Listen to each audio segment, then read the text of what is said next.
Hello my dear kids, how are you all? I hope you all are fit and fine at your place. Tell me children, are you doing your studies on time? Yes? Yes, ma'am. That's great. You have to do your studies on time as well as play on the time. Okay, ma'am. Very good. You have to make good use of your time. आपको अपना एक time table fix करना है कि आपने इस time पर पढ़ाई करनी है, इस टाइम पर वो वाली वीडियोस देखनी है जो मैम आपको बहुत अच्छी अच्छी बनाकर भेजती हैं, और इसके साथ साथ आपने खेलने का भी टाइम फिक्स करना है, क्योंकि मैम जानते हैं आपको खेलना तो बहुत ही पसंद है और आपको खेलना भी चाहिए, क्योंकि जब आप खेलोगे बाहर जाकर तभी आप फिजिकली और मेंटली स्ट्रॉन्ग बनोगे। ओके, इसके साथ साथ आपको समय पे क्या करना है, सोना भी है और समय पर उठना भी है, और समय पे उठने के बाद क्या करना है, आपने थोड़ी सी एक्सरसाइजेस करनी है जो आपको फिजिकली स्ट्रॉन्ग बना देंगी। So I am your Archana ma'am और I am telling you a very interesting story about time. So let us start our story. समय का सदुपयोग। समय का सदुपयोग जो करता है उसी व्यक्ति को समय के साथ अच्छे परिणाम मिलते हैं। ऐसा ही हुआ जब सोनू और वानी के एनुअल एग्जाम आने वाले थे। अरे अभी तक पढ़ रही हो, चलो खाना खाते हैं। वानी कहती है बस थोड़ा सा प्रोजेक्ट बचा है, नहीं तो टीचर डांटेंगी, और अगले वीक से हमारे एग्ज़ाम भी तो शुरू हो रहे हैं।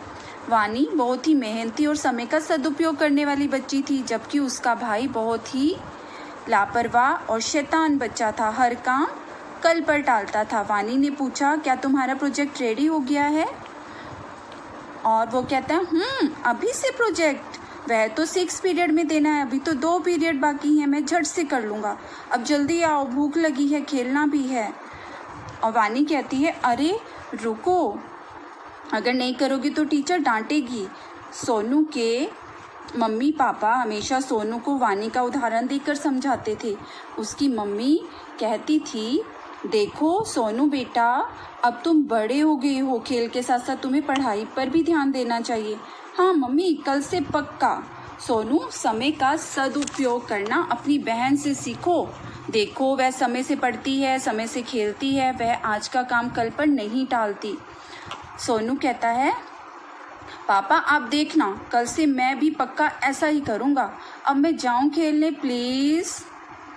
सोनू की लापरवाही दिन पर दिन बढ़ती जा रही थी और वो खेलने चला जाता है।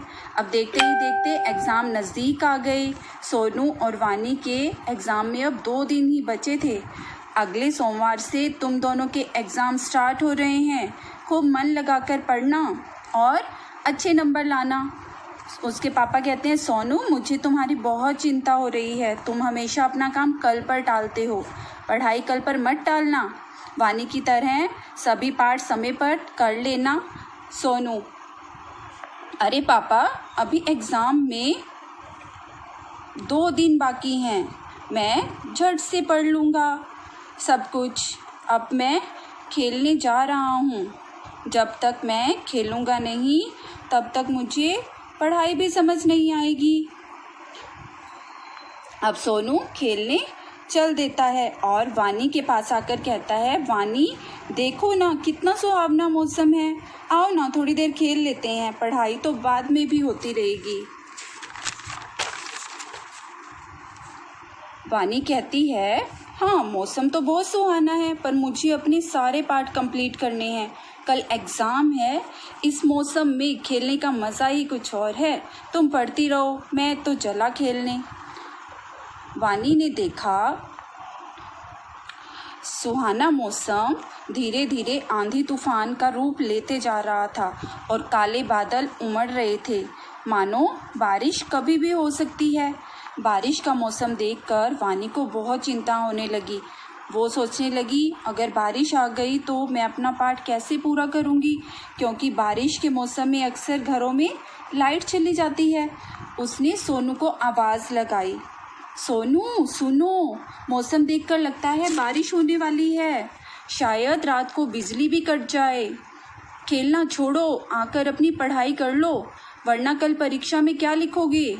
सोनू कहता है चिंता मत करो वानी, अभी तो दोपहर हो रही है, रात को मैं बैठकर सब कुछ फटाफट कर लूँगा। बिजली नहीं जाएगी, बल्कि बारिश के बाद पढ़ने का और भी मज़ा आएगा। अच्छा मैं जाता हूँ, मेरी बैटिंग आने वाली है। सोनू देर शाम तक खेलता रहा। उसकी चिंता तब बढ़ी जब अचानक बारिश आ गई। सोनू बुरी तरह घबरा गया और घर लौट गया। घर आकर उसने देखा कि घर की ही लाइट नहीं बल्कि पूरे गांव की लाइट जा चुकी थी। यह देखकर सोनू ज़ोर ज़ोर से रोने लगा। कल परीक्षा में मेरा क्या होगा, मैंने तो एक भी पाठ नहीं पढ़ा और अब तो बिजली भी नहीं है, मैं तो फेल हो जाऊंगा। और ये कहकर वो रोने लगा, अब मेरा क्या होगा। वानी कहती है मैंने कहा था अपना पाठ समय से पढ़ लो, मैंने एक हफ्ते पहले ही कह दिया था समय पर पढ़ाई कर लेना, लेकिन तुम्हें कभी कुछ समझ नहीं आता, अब भोगो।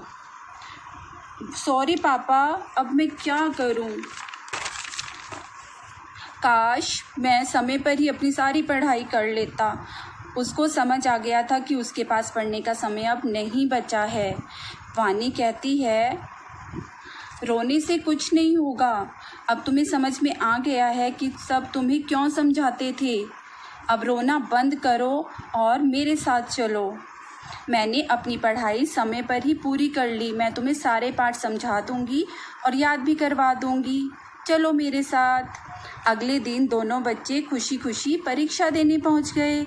तो हमने क्या सीखा, जो समय का करे सम्मान वो बन जाए महान। तो बच्चों कैसी लगी आपको स्टोरी, मज़ा आया? Yes ma'am. Very good. तो आपने इस स्टोरी से क्या सीखा? इस स्टोरी से सीखा कि हमें समय का सदुपयोग करना चाहिए। हमें वानी की तरह अपनी सारी पढ़ाई समय पर कर लेनी चाहिए ताकि हम एग्ज़ाम में बहुत अच्छा कर सकें। हमें सोनू की तरह अपना काम कल पर नहीं टालना चाहिए। आपने देखा ना सोनू कितना परेशान हुआ जब उसने अपनी पढ़ाई समय पे नहीं की और एग्ज़ाम उसके नज़दीक आ गए और वानी ने अपना काम समय पे समाप्त कर लिया, इसलिए उसने बहुत अच्छे से एग्ज़ाम दिए। Yes ma'am. प्रॉमिस मी कि आप भी समय का सदुपयोग करोगे। Okay okay ma'am. Enjoy yourself, bye bye.